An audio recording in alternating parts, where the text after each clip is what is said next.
Charlotte Perkins Gilman's The Yellow Wallpaper. It is very seldom that mere ordinary people like John and myself secure ancestral halls for the summer. A colonial mansion, a hereditary estate, I would say a haunted house, and reach the height of romantic felicity, but that would be asking too much of fate. Still, I will proudly declare that there is something queer about it. Else why should it be let so cheaply? And why have stood so long untenanted? John laughs at me, of course, but one expects that in a marriage. John is practical in the extreme. He has no patience with faith and an intense horror of superstition, and he scoffs openly at any talk of things not to be felt and seen and put down in figures. John is a physician, and perhaps, I would not say it to a living soul, of course, but this is dead paper and a great relief to my mind. Perhaps that is one reason I do not get well faster. You see, he does not believe I am sick. And what can one do? If a physician of high standing and one's own husband assures friends and relatives that there is really nothing the matter with one but temporary nervous depression, a slight hysterical tendency, what is one to do? My brother is also a physician and also of high standing, and he says the same thing. So I take phosphates or phosphites, whichever it is, and tonics and journeys and air and exercise, and I am absolutely forbidden to work until I am well again. Personally, I disagree with their ideas. Personally, I believe that congenial work with excitement and change would do me good. But what is one to do? I did write for a while in spite of them, but it does exhaust me a good deal, having to be so sly about it, or else meet with heavy opposition. I sometimes fancy that in my condition, if I had less opposition and more society and stimulus, but John says the very worst thing I can do is to think about my condition, and I confess it always makes me feel bad. So I will let it alone and talk about the house. The most beautiful place. It is quite alone, standing well back from the road, quite 3 miles from the village. It makes me think of English places that you read about, for there are hedges and walls and gates that lock, and lots of separate little houses for the gardeners and people. There is a delicious garden. I never saw such a garden, large and shady, full of box-bordered paths, and lined with long grape-covered arbors with seats under them. There were greenhouses too, but they are all broken now. There was some legal trouble, I believe, something about the heirs and co-heirs. Anyhow, the place has been empty for years. That spoils my ghostliness, I'm afraid, but I don't care. There is something strange about the house. I can feel it. I even said so to John one moonlit evening, but he said what I felt was a draught and shut the windows. I get unreasonably angry with John sometimes. I'm sure I never used to be so sensitive. I think it is due to this nervous condition.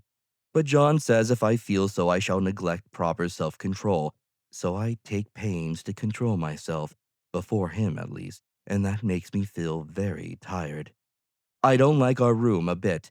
I wanted one downstairs that opened on the piazza and had roses all over the windows and such pretty old-fashioned chintz hangings, but John would not hear of it. He said there was only one window and not room for 2 beds, and no near room for him if he took another.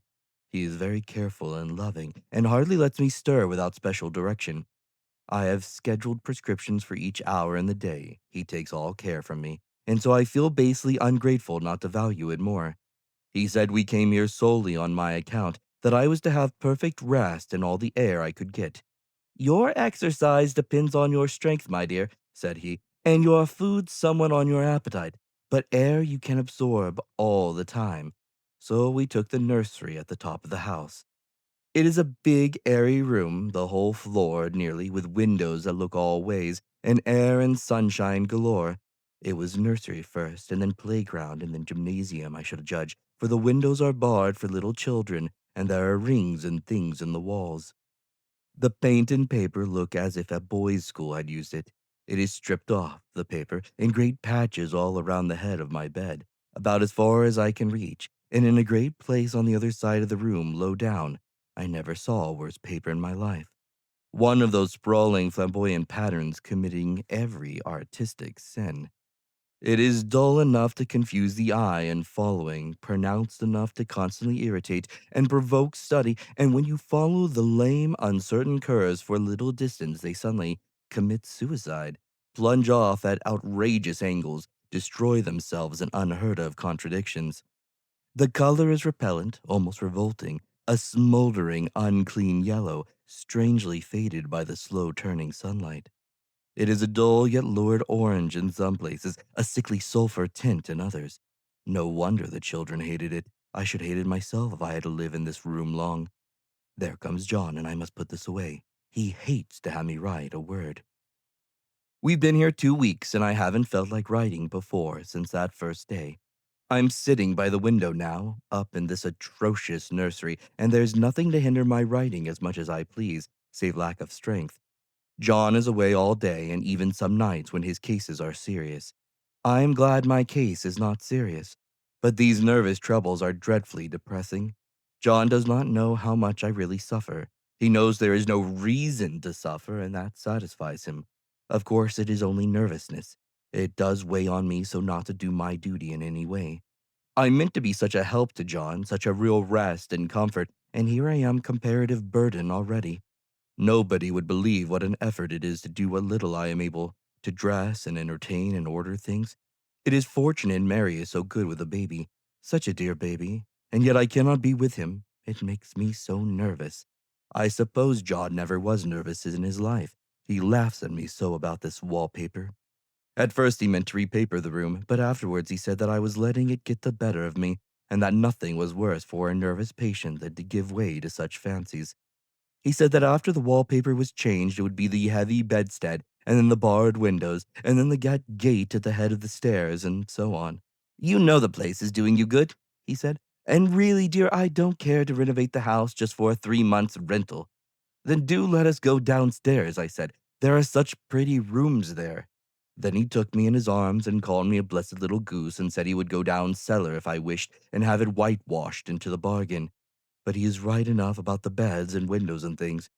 It is as airy and comfortable a room as anyone needs wish, and, of course, I would not be so silly as to make him uncomfortable just for a whim.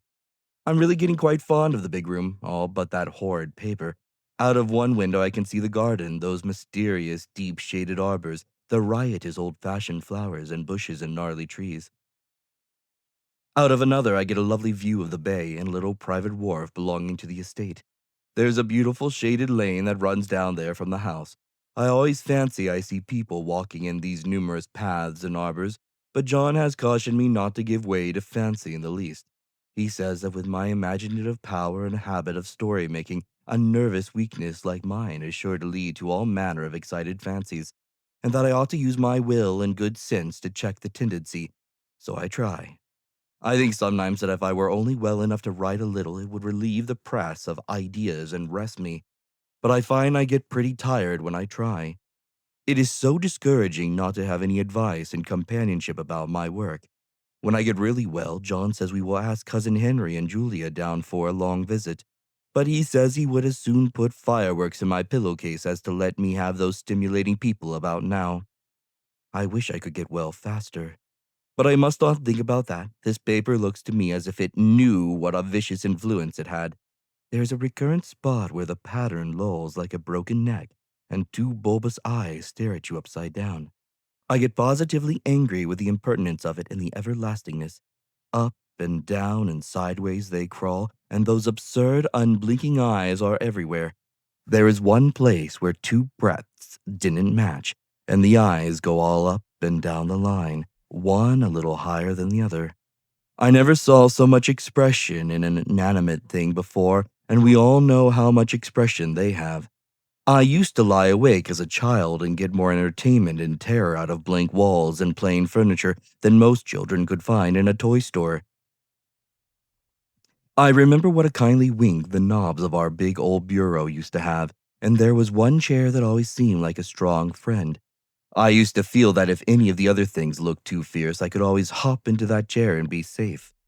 The furniture in this room is no worse than inharmonious, however, for we had to bring it all from downstairs. I suppose when this was used as a playroom, they had to take the nursery things out, and no wonder. I never saw such ravages as the children have made here. The wallpaper, as I said before, is torn off in spots, and it sticketh closer than a brother. They must have had perseverance as well as hatred. Then the floor is scratched and gouged and splintered. The plaster itself is dug out here and there, and this great heavy bed, which is all we found in the room, looks as if it had been through the wars. But I don't mind it a bit, only the paper. There comes John's sister, such a dear girl as she is, and so careful of me, I must not let her find me writing. She is a perfect and enthusiastic housekeeper, and hopes for no better profession. I verily believe she thinks it is the writing which made me sick. But I can write when she is out and see her a long way off from these windows. There is one that commands the road, a lovely shaded winding road, and one that just looks off over the country, a lovely country too, full of great elms and velvet meadows. This wallpaper has a kind of sub-pattern in a different shade, a particularly irritating one, for you can only see it in certain lights, and not clearly then. But in the places where it isn't faded and where the sun is just so, I can see a strange, provoking, formless sort of figure that seems to sulk about behind that silly and conspicuous front design. There's Sister on the stairs. Well, the 4th of July is over, the people are gone, and I am tired out. John thought it might do me good to see a little company, so we just had Mother and Nellie and the children down for a week. Of course, I didn't do a thing. Ginny sees to everything now, but it tired me all the same. John says if I don't pick up faster, he shall send me to Ware Mitchell in the fall. But I don't want to go there at all. I had a friend who was in his hands once, and she says that he is just like John and my brother, only more so. Besides, it is such an undertaking to go so far. I don't feel as if it was worth while to turn my hand over for anything, and I'm getting dreadfully fretful and careless. I cry at nothing, and cry most of the time. Of course, I don't when John is here or anybody else, but when I am alone. And I am alone a good deal just now. John is kept in town very often by serious cases, and Ginny is good and lets me alone when I want her to. So I walk a little in the garden or down that lovely lane, sit on the porch under the roses, and lie down up here a good deal. I'm getting really fond of the room in spite of the wallpaper, perhaps because of the wallpaper. It dwells in my mind so. I lie here on this great immovable bed. It is nailed down, I believe, and follow that pattern about by the hour. It is as good as gymnastics, I assure you. I start, well, say at the bottom, down in the corner over there where it has not been touched, and I determine for the thousandth time that I will follow the pointless pattern to some sort of conclusion. I know a little of the principle of design, and I know this thing was not arranged on any laws of radiation, or alternation, or repetition, or symmetry, or anything else that I ever heard of. It is repeated, of course, by the breaths, but not otherwise. Looked at in one way, each breath stands alone. The bloated curves and flourishes, a kind of debased Romanesque with delirium tremens, go waddling up and down in isolated columns of fatuity. But on the other hand, they connect diagonally, and the sprawling outlines run off in great slanting waves of optic horror, like a lot of wallowing seaweeds in full chase. The whole thing goes horizontally, too, at least it seems so, and I exhaust myself in trying to distinguish the order of its going in that direction. They have used a horizontal breadth for a frieze, and that adds wonderfully to the confusion. There is one end of the room where it is almost intact, and there, when the cross lights fade and the low sun shines directly upon it, I can almost fancy radiation after all. The interminable grotesques seem to form around a common center and rush off in headlong plunges of equal distraction. It makes me tired to follow it. I will take a nap, I guess. I don't know why I should write this. I don't want to. I don't feel able, and I know John would think it absurd, but I must say what I feel and think in some way. It is such a relief, but the effort is getting to be greater than the relief. Half the time now I am awfully lazy and lie down ever so much. John says I mustn't lose my strength and has me take cod liver oil and lots of tonics and things, to say nothing of ale and wine and rare meat. Dear John, he loves me very dearly and hates to have me sick. I tried to have a real earnest, reasonable talk with him the other day and tell him how I wish he would let me go and make a visit to Cousin Henry and Julia, but he said I wasn't able to go. nor able to stand it after I got there, and I did not make out a very good case for myself, for I was crying before I had finished. It is getting to be a great effort for me to think straight, just this nervous weakness, I suppose. And dear John gathered me up in his arms and just carried me upstairs and laid me on the bed and sat by me and read to me till it tired my head. He said I was his darling and his comfort and all he had, and that I must take care of myself for his sake and keep well. He says no one but myself can help me out of it, that I must use my will and self-control and not let any silly fancies run away with me. There's one comfort. The baby is well and happy, and does not have to occupy this nursery with a horrid wallpaper. If we had not used it, that blessed child would have. What a fortunate escape.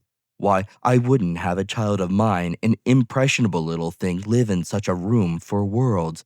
I never thought of it before, but it is lucky that John kept me here after all. I can stand it so much easier than a baby, you see. Of course, I never mention it to them anymore. I am too wise. But I keep watch of it all the same. There are things in that paper that nobody knows but me, or ever will. Behind that outside pattern, the dim shapes get clearer every day. It is always the same shape, only very numerous. And it's like a woman stooping down and creeping about behind that pattern. I don't like it a bit. I wonder, I begin to think, I wish John would take me away from here. It is so hard to talk with John about my case, because he is so wise and because he loves me so, but I tried it last night. It was moonlight. The moon shines in all around, just as the sun does.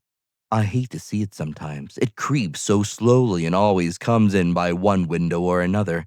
John was asleep, and I hated to waken him, so I kept still and watched the moonlight on that undulating wallpaper till I felt creepy. The faint figure behind seemed to shake the pattern just as if she wanted to get out. I got up softly and went to feel and see if the paper did move, and when I came back, John was awake. "What is it, little girl?" he said. "Don't go walking about like that. You'll get cold." I thought it was a good time to talk, so I told him that I really was not gaining here and that I wished he would take me away. "Why, darling," said he, "our lease will be up in 3 weeks, and I can't see how to leave before. The repairs are not done at home, and I cannot probably leave town just now. Of course, if you were in any danger, I could and would, but you really are better, dear, whether you can see it or not. I am a doctor, dear, and I know. You are gaining flesh and color, your appetite is better. I feel really much easier about you." "I don't weigh a bit more," said I, "not as much, and my appetite may be better in the evening when you are here, but it is worse in the morning when you are away." "Bless her little heart," said he with a big hug. "She shall be as sick as she pleases, but now let's improve the shining hours by going to sleep and talk about it in the morning." "Why, how can I, dear? It is only 3 weeks more, and then we will take a nice little trip of a few days while Ginny is getting the house ready. Really, dear, you are better." "Better in body, perhaps," I began, and stopped short, for he sat up straight and looked at me with such a stern, reproachful look that I could not say another word. "My darling," said he, "I beg of you, for my sake and for our child's sake as well as for your own, that you will never for one instant let the idea into your mind. There is nothing so dangerous, so fascinating to a temperament like yours. It is a false and foolish fancy. Can you not trust me as a physician when I tell you so?" So, of course, I said no more on that score, and we went to sleep before long. He thought I was asleep first, but I wasn't.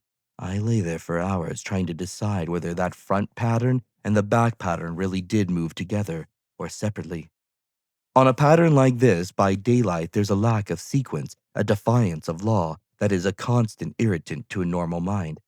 The color is hideous enough, and unreliable enough, and infuriating enough, but the pattern is torturing. You think you have mastered it, but just as you get well underway in following, it turns a back somersault, and there you are. It slaps you in the face, knocks you down, and tramples upon you. It is like a bad dream.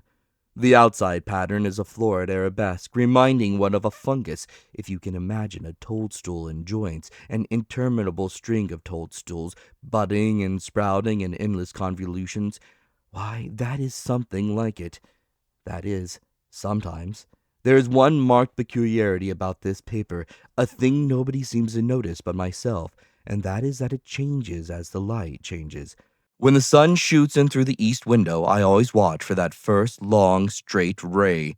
It changes so quickly that I never can quite believe it. That is why I watch it always. By moonlight, the moon shines, and all night, when there is a moon, I wouldn't know it was the same paper. At night, in any kind of light, in twilight, candlelight, lamplight, and worst of all by moonlight, it becomes bars. The outside pattern, I mean, and the woman behind it is as plain as can be.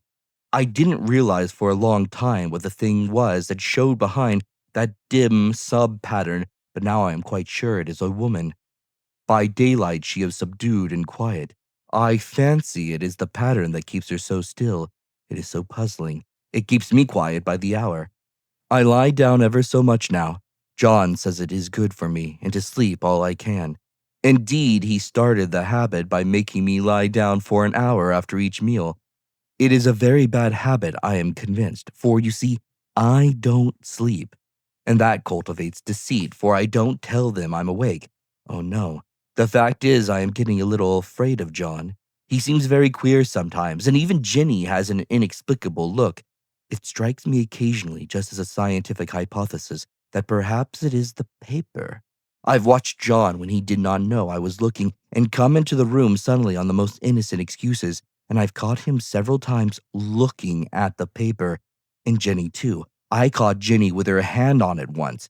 She didn't know I was in the room, and when I asked her in a very quiet voice, with the most restrained manner possible, what she was doing with the paper, she turned around as if she had been caught stealing and looked quite angry, asked me why I should frighten her so. Then she said that the paper stained everything it touched, and that she had found yellow smooches on all my clothes and John's, and she wished we would be more careful. Did not that sound innocent? But I know she was studying that pattern, and I am determined that nobody shall find it out but myself. Life is very much more exciting now than it used to be. You see, I have something more to expect, to look forward to watch. I really do eat better, and I am more quiet than I was. John is so pleased to see me improve. He laughed a little the other day and said I seemed to be flourishing in spite of my wallpaper. I turned it off with a laugh. I had no intention of telling him it was because of the wallpaper. He would make fun of me. He might even want to take me away. I don't want to leave now until I have found it out. There is a week more, and I think that will be enough. I'm feeling ever so much better. I don't sleep much at night, for it is so interesting to watch developments, but I sleep a good deal in the daytime. In the daytime, it is tiresome and perplexing. There are always new shoots on the fungus, and new shades of yellow all over it. I cannot keep count of them, though I have tried conscientiously. It is the strangest yellow, that wallpaper. It makes me think of all the yellow things I ever saw. Not beautiful ones like buttercups, but old, foul, bad yellow things. But there is something else about the paper. The smell. I noticed it the moment we came into the room, but with so much air and sun, it was not bad. Now we have had a week of fog and rain, and whether the windows are open or not, the smell is here. It creeps all over the house. I find it hovering in the dining room, skulking in the parlor, hiding in the hall, lying in wait for me on the stairs. It gets into my hair. Even when I go to ride, if I turn my head suddenly and surprise it, there is that smell. Such a peculiar odor, too. I have spent hours in trying to analyze it, to find what it smelled like. It is not bad at first and very gentle, but quite the subtlest, most enduring odor I ever met. In this damp weather, it is awful. I wake up in the night and find it hanging over me. It used to disturb me at first. I thought seriously of burning the house to reach the smell, but now I am used to it. The only thing I can think of that it is like is the color of the paper, a yellow smell. There is a very funny mark on this wall low down near the mopboard, a streak that runs around the room. It goes behind every piece of furniture except the bed, a long, straight, even smooch, as if it had been rubbed over and over. I wonder how it was done and who did it, and what they had did it for. Round and round and round and round and round and round. It makes me dizzy. I really have discovered something at last.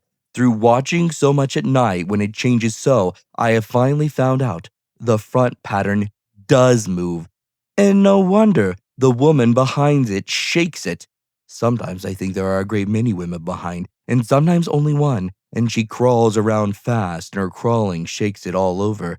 Then in the very bright spots she keeps still, and in the very shady spots she just takes hold of the bars and shakes them hard. And she is all the time trying to climb through, but nobody could climb through that pattern. It strangles so. I think that is why it has so many heads. They get through, and then the pattern strangles them off and turns them upside down and makes their eyes white. If those heads were covered or taken off, it would not be half so bad. I think that woman gets out in the daytime. And I tell you why, privately. I've seen her. I can see her out of every one of my windows. It is the same woman, I know, for she was always creeping, and most women do not creep by daylight. I saw her on that long, shaded lane, creeping up and down. I see her in those dark grape arbors, creeping all around the garden. I see her on that long road under the trees, creeping along, and when a carriage comes, she hides under the blackberry vines. I don't blame her a bit. It must be very humiliating to be caught creeping by daylight. I always lock the door when I creep by daylight. I can't do it at night, for I know John would suspect something at once. And John is so queer now that I don't want to irritate him. I wish he would take another room. Besides, I don't want anybody to get that woman out at night but myself. I often wonder if I could see her out of all the windows at once. But turn as fast as I can only see out of one at a time. And though I always see her, she may be able to creep faster than I can turn. I have watched her sometimes away off in the open country, creeping as fast as a cloud shadow in a high wind. If only that top pattern could be gotten off from the under one. I mean to try it little by little. I found out another funny thing, but I shan't tell it this time. It does not do to trust people too much. There are only 2 more days to get this paper off, and I believe John is beginning to notice. I don't like the look in his eyes, and I heard him ask Jenny a lot of professional questions about me. She had a very good report to give. She said I slept a good deal in the daytime. John knows I don't sleep very well at night, for all I am so quiet. He asked me all sorts of questions, too, and pretended to be very loving and kind, as if I couldn't see through him. Still, I don't wonder he acts so, sleeping under this paper for 3 months. It only interests me, but I feel sure John and Jenny are secretly affected by it. Hurrah! This is the last day, but it is enough. John is to stay in town overnight and won't be out until this evening. Jenny wanted to sleep with me, the sly thing, but I told her I should undoubtedly rest better for a night all alone. And that was clever, for really I wasn't alone a bit. As soon as it was moonlight and the poor thing began to crawl and shake the pattern, I got up and ran to help her. I pulled and she shook. I shook and she pulled, and before morning we had peeled off yards of that paper, a strip about as high as my head and half around the room.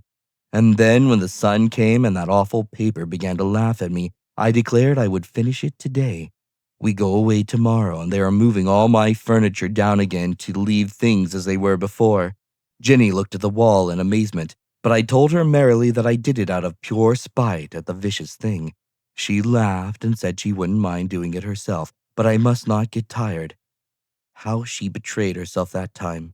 But I am here, and no person touches this paper but me. Not alive. She tried to get me out of the room. It was too patient. But I said it was so quiet and empty and clean now that I believed I would lie down again and sleep all I could, and not to wake me even for dinner. I would call when I woke.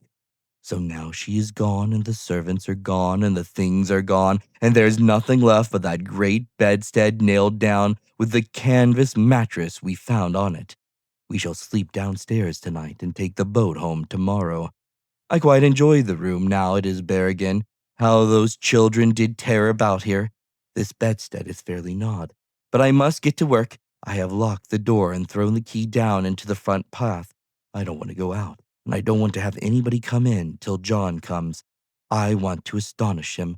I've got a rope up here that even Jenny did not find. If that woman does get out and tries to get away, I can tie her.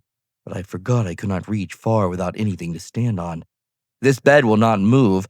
I tried to lift and push it until I was lame, and then I got so angry I bit off a little piece at one corner, but it hurt my teeth. Then I peeled off all the paper I could reach standing on the floor. It sticks horribly and the pattern just enjoys it. All those strangled heads and bulbous eyes and waddling fungus growths just shriek with derision. I'm getting angry enough to do something desperate. To jump out of the window would be admirable exercise, but the bars are too strong even to try. Besides, I wouldn't do it, of course not. I know well enough that a step like that is improper and might be misconstrued. I don't like to look out of the windows even. There are so many of those creeping women, and they creep so fast. I wonder if they all come out of that wallpaper as I did. But I am securely fastened now by my well-hidden rope. You don't get me out in the road there. I suppose I shall have to get back behind the pattern when it comes night, and that is hard. It is so pleasant to be out in this great room and creep around as I please. I don't want to go outside. I won't, even if Jenny asks me to, for outside you have to creep on the ground, and everything is green instead of yellow, but here I can creep smoothly on the floor, and my shoulder just fits in that long stomach around the wall, so I cannot lose my way. Why, there's John at the door. It's no use, young man, you can't open it. How he does call and pound. Now he's crying for an axe. It would be a shame to break down that beautiful door. John, dear, said I in the gentlest voice, the key is down by the front steps, under a plantain leaf. That silenced him for a few moments. Then he said, very quietly indeed, open the door, my darling. I can't, said I. The key is down by the front door, under a plantain leaf. And then I said it again several times, very gently and slowly, and said it so often that he had to go and see, and he got it, of course, and came in. He stopped short by the door. What's the matter? He cried. For God's sakes, what are you doing? I kept on creeping just the same, but I looked at him over my shoulder. I've got out at last, said I, in spite of you and Jane, and I've pulled off most of the paper, so you can't put me back. Now, why should the man have fainted? But he did, and right across my path by the wall, so that I had to creep over him every time.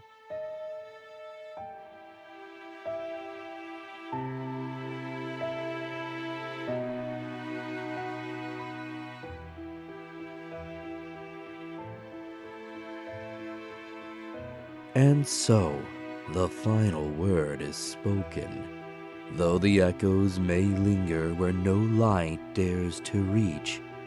In the dark corners of the cosmos, some truths are better left buried. But if you've listened this far, perhaps you've already heard them calling. If the story stirred your imagination, or your dread, leave a comment below. I'd love to know what you think. And if you wish to venture further into the abyss, don't forget to like, subscribe, and ring the bell. The unknown is waiting.